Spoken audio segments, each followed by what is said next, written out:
Halo semuanya, selamat datang kembali di video analisa harian XAUUSD bersama Amandana, dan ini adalah analisa harian XAUUSD pada hari ini tanggal 6 Maret 2025 hari Kamis. Seperti biasa, jika kalian sempat suka dengan videonya, jangan lupa like dulu videonya, subscribe bagi belum subscribe, hidupkan lonceng, dan di-share ke yang lain. Oke, di sini untuk pertama-tama sepertinya ini marketnya mengalami gejala pre-NFP ya, yang dimana marketnya cenderung akan sideways sampai nanti NFP besok. Karena kalau kemarin itu kan ada data ADP dan juga ada data dari ISM Services PMI. Untuk sekarang seperti biasa hari Kamis kita akan ada yang namanya unemployment claim. Untuk nanti malam unemployment claim diperkirakan akan turun dari 242 ke 234. Terus untuk kemarin untuk tingkat ADP itu adalah turun lumayan jauh dari 186 ke 77.000. Jadi ini kemungkinan bisa mengindikasi besok kalau data NFP-nya juga bisa buruk sih. Tapi dari segi ISM Services PMI tetap masih bagus. Overall dari segi services itu tidak menjadi masalah.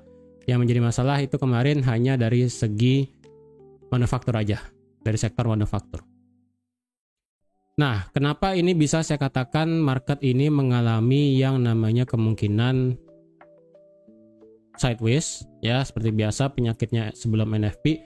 Karena kemarin kalau dibandingkan dengan mata uang yang lain dengan currency yang ada US dollarnya ataupun bisa dikatakan major pair-nya.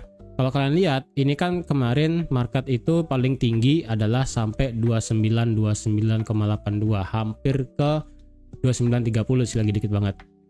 Tapi kalau kalian lihat di indeks dolar itu sendiri, kalau kalian lihat indeks dolar itu dropnya ekstrim. Bahkan kalau kalian lihat dari segi daily 3 hari itu berturut-turut indeks dolarnya turun. Dan sekarang indeks dolarnya ada di 104.279, sedangkan yieldnya di sini mengalami bounce back sedikit ataupun mengalami kenaikan sedikit. Jika dipasangkan dengan indeks dolar, kenapa gold itu nggak lari naik? Padahal sisanya kalau kalian lihat kayak GU ini 3 hari berturut-turut naik. Apalagi dengan Euro USD ini sudah 3 kali gila banget naiknya. Kenapa gold ini malah diam di tempat gitu kan ya? Diam di tempat. Di hari Rabu kemarin malah flat, tidak membuat all time high baru. Ya seperti biasa, berarti ini memang marketnya lebih condong untuk menunggu hasil data NFP di hari Jumat. Adapun hasil NFP nanti itu akan saya rasa memberikan hasil yang bisa dikatakan sebagai penentu apakah kedepannya XAUUSD memang akan sebagai aset safe haven yang bisa menembus 3.000 atau ini bakal sideways parah ataupun ranging parah. Dari kalau dilihat dari sini ya, kemungkinannya ranging kalau misalnya NFP-nya buruk ya bisa segini, rangingnya juga bisa tambah lebar, rangingnya bisa aja ya. Tapi sih saya pengennya itu clear marketnya, jika dia buat all time high sampai 3.000 ya udah sekalian gitu loh. Nggak usah diem di tengah-tengah sampai kita bingung gitu kan. Oke, untuk kemarin marketnya itu benar-benar tap 2895, pas banget ya. Pas banget. Kemarin kalau nggak salah saya kasih info ya kan, kalau ada yang nge-buy di atas 2914 di sini, kalau kalian nekat buy ya bisa dengan target di sini. Kemarin sih naiknya sampai 2922 doang sih ya. Hampir dapat 80 pip lah kemarin. Dan kemarin saya pribadi pun maunya ada ngambil buy di teritori ini, tapi kemarin saya tidak sempat melihat market karena lagi ada Zoom dengan tentang robot forex. Jadi saya tidak sempat melihat untuk market kemarin, dan saya lihat market kemarin itu pada saat selesai Zoom itu sudah terbang tinggi sampai 2920 di sini jam 12 malam. Ya udah, akhirnya market itu beneran kayak gimana ya? Market itu kemarin kan saya katakan ada di 2903. Ini yang bisa dikatakan sebagai liquidity grab ini. Bahasa kayak SMC, ICT dan sebagainya. Ini adalah sell side liquidity. Kemudian ini marketnya turun, ngambil semua stop loss yang ada di sini ya. Ini stop loss di 2901, ini stop loss di 2900. Kemudian turun, dimaksimalkan turunnya. Tap 2895. Tidak ada indikasi konfirmasi, kalian bisa lihat sendiri, kena 2985. 2895 kena, M15 nggak ada konfirmasi naik, M30 memang M15 nya reject ya, tapi reject dia ini tengah-tengah. M5 nya ini tidak memberikan dampak apapun, kecuali di sini ya. Di sini ada rejection-nya. Dia naik, turun, engulfing, kemudian langsung terbang ke atas, ya kan. Itu ada konfirmasinya. Cuman pada saat dia nyentuh 2895 ini benar-benar nggak ada nggak ada konfirmasinya. Market tuh benar-benar kayak ngabisin semua stop order yang ada di sini, ngabisin semua, retest resistance income supportnya, walaupun nggak sampai area demand, marketnya langsung terbang. Jadi apakah indikasi marketnya ini bisa lanjut terbang ataupun gimana? Sebenarnya untuk analisa hari ini ya boleh saya katakan jujur ini tidak berubah. Ya, ini saya katakan singkatnya langsung. Untuk hari ini secara teknikal tidak ada perubahan dari analisa kemarin. Ya, karena kalau kalian lihat H4 juga tidak tembus di atas 2923. Sekalipun H4-nya tembus di atas 2923 untuk saat ini, walaupun sekarang kalian bisa lihat dia menciptakan high yang lebih tinggi, ya kan? Terserah kalian, kalau pengen buy untuk hari ini nggak masalah, tetap kondisinya adalah kita ambil buy. Tetap ya, kuncinya adalah H4 kalau bisa close di atas ini, baru kalian bisa ambil posisi buy. Kalau bisa jangan sampai time frame-nya kecil. Kalau H1 ya rada susah. Apalagi M15 sampai M5 itu bakal pusing sendiri nanti kalian gitu kan. Better H4 aja close. Tapi kalau saya pribadi dengan kondisi seperti ini ya, memang harus H4. Kelihatannya bakal ribet gitu kan, cuman mau nggak mau ya H4-nya ya kan. Ini kalian bisa lihat juga ini H4. Ini adalah H4 low terakhir di 4 Maret kemarin. Tidak ada satupun candle yang tutup di bawah 2903,8. Enggak 29,3 lah ya.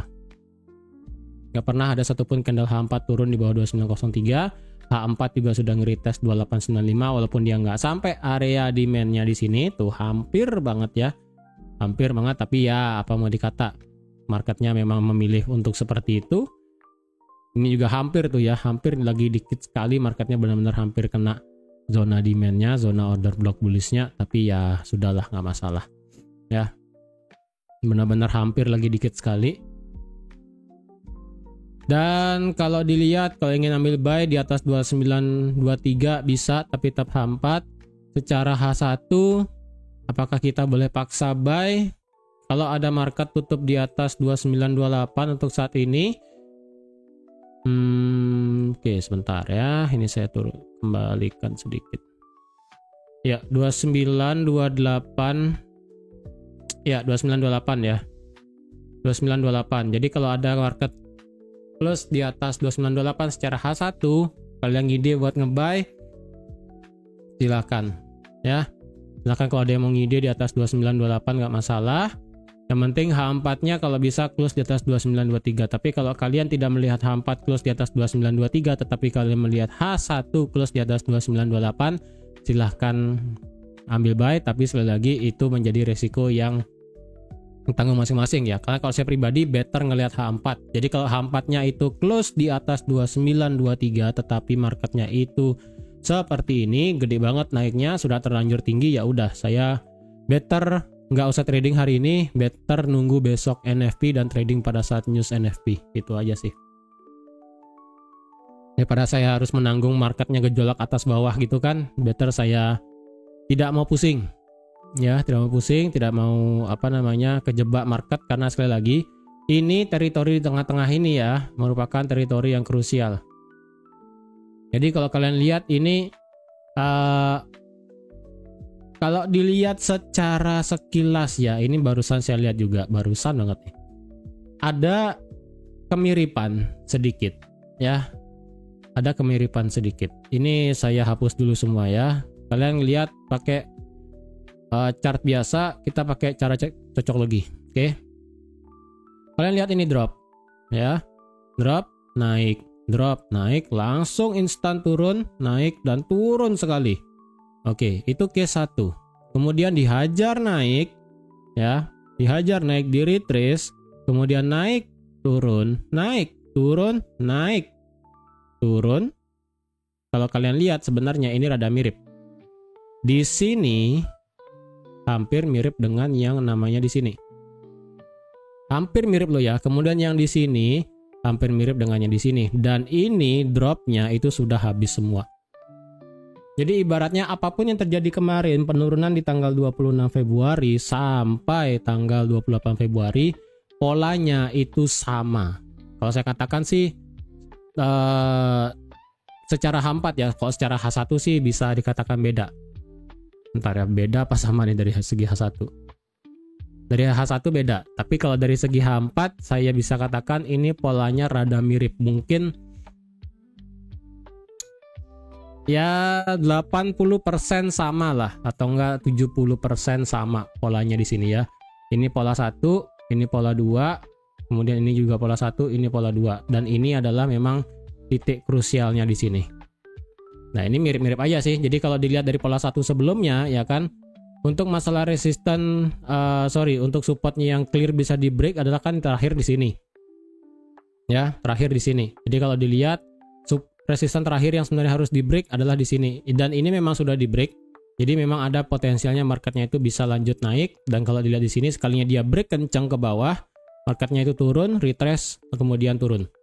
Jadi kalau ini memang marketnya mengikuti pola kayak yang ada di sini ya, jadi ini otomatis dia naik, kemudian retrace kencang, kemudian baru dia naik ngebuat all time high, nge-sweep high yang ada di 2950. Kemungkinan loh ya, saya cuma ngelihat ini pakai cocok logi candle aja, karena yang saya lihat ini baru banget kok bisa mirip pergerakan H4-nya. Tapi kalau secara technical support resistance ya ini sekali lagi tunggu di atas 2923, atau enggak kalian tunggu H1 di atas 2928. Silakan kalau ada yang mau ambil posisi buy. Oke.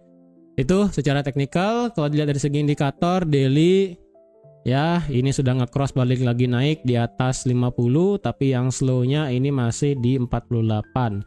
Untuk masalah RSI masih oke di atas 50, dan OTW ini sudah di atas 60. Secara H4 RSI-nya ini memang flat, masih di atas 50, masih di sekitaran 59, 60 dan sebagainya, tapi dari segi stokastik ini cenderung turun. Momentum untuk bisa bertahan di atas zona overbought ini kayak rada susah. Ini kan terakhir tertinggi dari zona overbought di stokastik kan di 92 ya kan, 92 dan 85, dan sekarang itu sudah turun ke 79 dan 79. Sama-sama 79. Jadi memang sih ini masih di perbatasan antara ini masih overbought atau sudah keluar dari kondisi overbought. Ini masih perbatasan sekarang karena 79 ya kan. Tapi kalau ini seandainya turun, drop di bawah 75 aja ya. Drop di bawah 75 secara H4, saya rasa ini marketnya bisa untuk retrace turun mungkin ekstrim sampai ke 2900 lagi, atau sampai 2895, ataupun sampai di demand H4-nya di sini. Ya, bisa sampai sini. Jadi kemungkinan jika itu terjadi ya ini bisa membuat yang namanya bearish divergence. Ya, bisa buat bearish divergence lagi, kayak contohnya kayak kemarin di sini di 19 Februari ya kan, bearish divergence, kemudian marketnya drop lumayan sampai 2916 dari 2952 ya kan. Jadi kalau memang ini nanti memang ini adalah bearish divergence ya, potensial lumayan nanti bisa dropnya. Yang penting batasannya adalah di 50. Selama H4 masih bisa stay di atas 50 walaupun dia turun, kita tetap ambil posisi buy nanti. Itu aja, simple ya. Jadi secara stokastik dan RSI daily aman, hanya permasalahan di H4. Kemudian dari segi H1 ini cenderung flat sekali. Memang kemarin berusaha untuk turun di bawah 50 tapi gagal, kemudian langsung dibawa naik lagi. Kemudian secara RSI berusaha dibawa turun di bawah 50 tapi gagal, dan sekarang flat di atas 50. Jadi kalau dibilang untuk hari ini saya prefer skip deh untuk trading, karena ini marketnya memang rada berbahaya untuk bisa di tradingkan. Tapi kalau kalian ingin high risk sekali lagi ya, tanpa ngelihat time frame H4, 2928 itu kuncinya kalau mau ambil posisi buy. Dan ingat, dari segi daily kita ada satu yang namanya zona bearish, apa ya bahasanya, bearish order block, bearish supply. Kalau dibilang supply banget sih ini nggak begitu bagus bentukannya ya. Bentukan sebagai area supply banget itu nggak begitu bagus. Kalau dibilang sebagai order block bearish ya teorinya sedikit masuk lah ya. Kalau dicari fair value gap atas juga nggak ada. Kalau dicari fair value gap dari segi H4 juga nggak ada, karena semua fair value gap di sini sudah terisi. Ya, semua fair value gap sudah terisi. Jadi memang kemungkinan ini marketnya masih bisa naik. Oke, itu secara teknikal. Dan kalau dilihat dari segi fundamentalnya ya, dari segi fundamental masalah tarif dan sebagainya, itu Kanada tetap akan memberikan tarif ke indeks dolar lagi, kemana? Ke Amerika. Dan kemungkinan leverage-nya adalah dengan menggunakan minyak dan juga gas. Tetapi dari segi Amerika sendiri mendelay tarif dari sektor otomotif untuk Kanada dan Meksiko. Tapi untuk dari segi sektor obat-obatan, karena sekali lagi fentanyl itu adalah hal yang sangat dikhawatirkan oleh Trump karena banyak penduduknya itu mengalami overdosis masalah fentanyl, dan kalau dicari katanya fentanyl itu dari Meksiko dan melewati Kanada kemudian didatangkan langsung ke Amerika, katanya sih gitu ya. Dan katanya di sini adalah untuk masalah perang tarifnya bukan perang tarif dari segi ekonomi, lebih tepatnya adalah dari segi farmasi untuk masalah ini fentanyl di sini. Ya, jadi memang dari segi Trump dibilang sudah pure banget memberikan secara tertulis ya. Secara tertulis sih ini kemarin belum ada memang deal sudah memberikan tarif untuk Kanada dan Meksiko. Cuman yang beliau bilang kemarin itu adalah mendelay dari segi mendelay 1 bulan untuk tarif dari otomotif. Tapi untuk tarif-tarif yang lain itu secara pernyataannya sih belum ada ya. Belum ada pernyataan memang oke, hari ini diterapkan tarif Kanada dan Meksiko. Itu sih belum, tapi nggak tahu deh. Untuk hari ini secara nanti malam kita apakah ada spektrum? Nggak ada. Oh ya, untuk spektrum untuk hari ini nggak ada. Jadi saya rasa ini masih masih masalah tarif ya. Jadi kalau memang nanti tarif masih dibahas, tiba-tiba aja ya kan, ini bisa menjadi penggerak market yang luar biasa sih, jujur. Ini bakal menjadi sesuatu yang heboh. Ya, karena sekali lagi market XAUUSD sekarang itu dipandang sebagai aset karena masalah tarif. Tapi ingat, jika memang XAUUSD masih dianggap sebagai aset safe haven selaku tarif, sekalinya tarifnya sudah tidak dinilai ataupun sudah tidak dipandang lagi, XAUUSD itu bisa dilepas. Ya, karena sekali lagi indeks dolar itu sekarang dropnya sudah gila.